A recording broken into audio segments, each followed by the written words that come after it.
Well, welcome to episode 279 of 10 Minute Record Reviews. And this time I'm going to talk about the Jam's debut record from 1977, In the City, a great record. It came out on Polydor Records in the UK. This is a 2014 Back to Black reissue, which sounds pretty good to my ears. Nice and chunky, nice low end.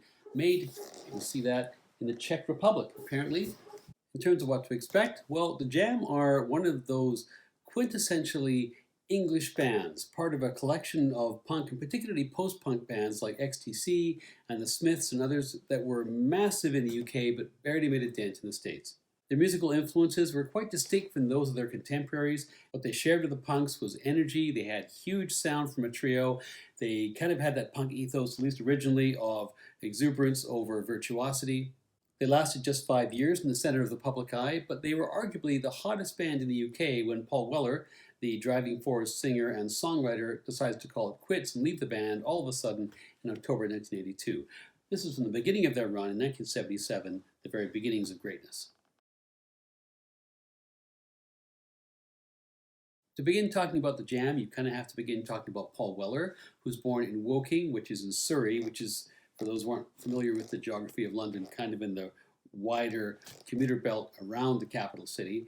Even as a preteen, he's picking up all the musical influences of the mid-1960s, getting into The Who, getting into the Small Faces. He starts playing guitar at age 11, and then in 1972, at age 14, he goes to a gig by Status Quo, and this makes him decide he's got to be a rock musician. Doesn't know if he's going to make a living at it, but this is what he wants to do. Early in his guitar playing career, he'd been taking lessons, but he gave those up pretty soon, and he and his friend Steve Brooks begin to teach each other. As originally formed by Weller and Brooks, the Jam is entirely composed of students from their own high school. It includes Weller on bass, Brooks on lead guitar, their school friend Dave Waller on rhythm guitar, and another guy from school, Nigel Harris, on drums. The repertoire was largely Beatles covers and old R&B songs. Eventually, by 1975, Harris and Waller end up leaving, and they were replaced respectively by Rick Buckler on drums and Bruce Foxton, at that point, on rhythm guitar. In and around this period, 1975-1976, Weller begins to emerge pretty much as a de facto band leader. He's singing most of the songs, he's writing most of the songs as the covers are starting to fall away. He was also, at this point, about age 17, completely immersed in the Who's mod phase, and he ended up totally committing to the bit. His fascination with being a mod was pretty much out of step with the rest of the rock world in 1975. He rode a Lambretta scooter, he styled his hair like Steve Marriott from The Faces. The rest of the band took his lead, and while they didn't fit in, the flip side of that was they really stood out. At this point, they were still a quartet, but in 1976, the band then slimmed down to a trio because Steve Brooks ends up leaving. They advertise for another guitarist to replace him. They get some auditions, including apparently Gary Newman, who tried out and failed, but eventually decided to abandon it and just move to being a trio. And then what happens is Foxton, who had been playing guitar, and Weller, who had been playing bass, switched, and Weller became not just the singer and the songwriter, but also the principal and lead guitarist. 1976 was also the year that Weller finished school, and so it was time to leave Woking behind for good and move to London, where everything was happening. They move there in the famous heatwave summer of 1976, and they break in pretty quickly into the whole club circuit, which was the center of the punk scene. Now, it was clear to anybody observing the band that these guys were not punks in terms of the hand-me-down, do-it-yourself kind of look. These guys were mods. Check out the mohair suits. But what they shared with the punks was attitude, was energy. The high adrenaline pop, which was like the Who's early days, fitted in neatly with the whole sound of the punk movement, and on top of that, they weren't long hairs either. The important places they differed from the punks included musicianship, because they were not aggressively amateur like the punks, they really were focused on playing well. And another difference was that they celebrated old rock and roll music, whereas most punks were given to writing off classic rockers as quote-unquote boring old farts. They also didn't really have punk politics right. Most punks came from big cities in the UK, were arch leftists. The Jam were more suburban in origin, and their politics really range here. They knew they had to be political, they just weren't quite sure what they were political about, and that shows up in the lyrics in this record. Nevertheless, musically, by early 1977, the Jam had been playing widely and regularly in London. They had a very tight set. They've been playing the 100 Club, they've been playing the Marquee, they've been playing the Red Cow in Hammersmith, where they were getting lineups around the block. Chris Perry, a producer and an A&R guy for Polydor Records, was a guy from New Zealand. He had a brief from the label to go out and find punk acts because punk was just bubbling up everywhere in the UK. He had tried to sign the Pistols, he had tried to sign the Clash, but then he got a tip from a guy called Shane MacGowan, who of course would go on to be the lead singer of the Pogues. MacGowan said, "You got to check out these three guys from Woking." He signs them in February 1977, initially for a £6,000 advance and a one-record deal, but that's quickly turned into a 4-year-long deal for 4 records. For Chris Perry, this was his first A&R coup. He'd go on to sign Susie and the Banshees and also The Cure in later years. Having signed the Jam, he then took them into the studio the very next month in March to make this record. The Jam's debut in the city is made over the space of 11 days at Stratford Place Studios in London in March 1977.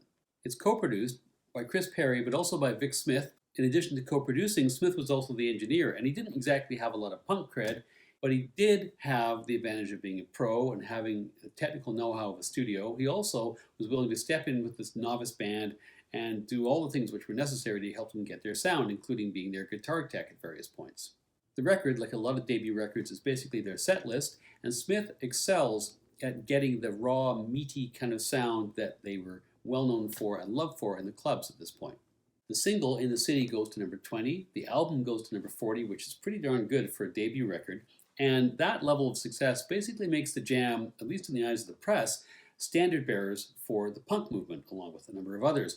Although, as most observers would say, and certainly in retrospect, they weren't actually really punks. They tour with The Clash. They do their own tour of the UK as well. They put out a second LP that same year in the modern world. Doesn't do quite as well. And that year they also try and crack the American market, touring with, amongst others, Blue Oyster Cult, which doesn't seem like a good idea and wasn't a good idea. In fact, it was a disaster, but that's another story. The record itself is full of robust, chunky power pop. If you like early Who records, you will love early Jam records.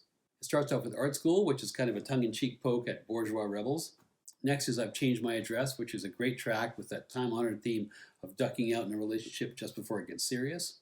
They then cover Larry Williams' song Slow Down, which the Beatles had actually covered. In fact, it's normally acknowledged as one of the very worst covers the Beatles ever did. The Jam do it a lot better.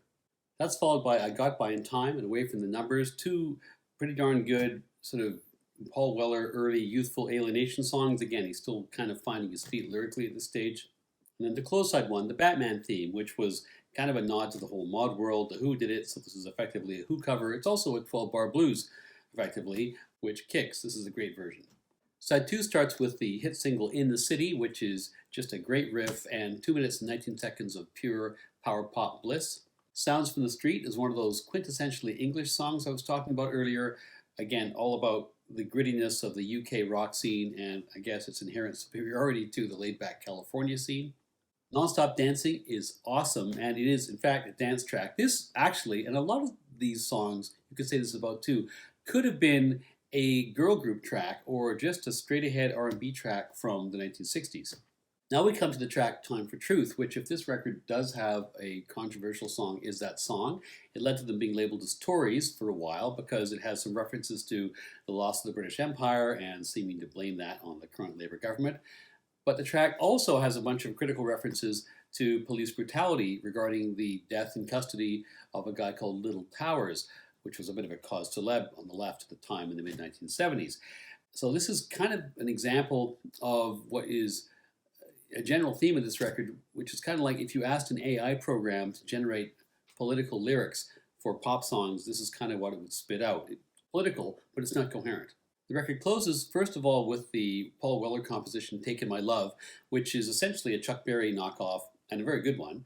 And then Bricks and Mortar, which is about urban renewal and housing shortages and so on, and is a bit of a dud compared to the high-energy stuff that came before.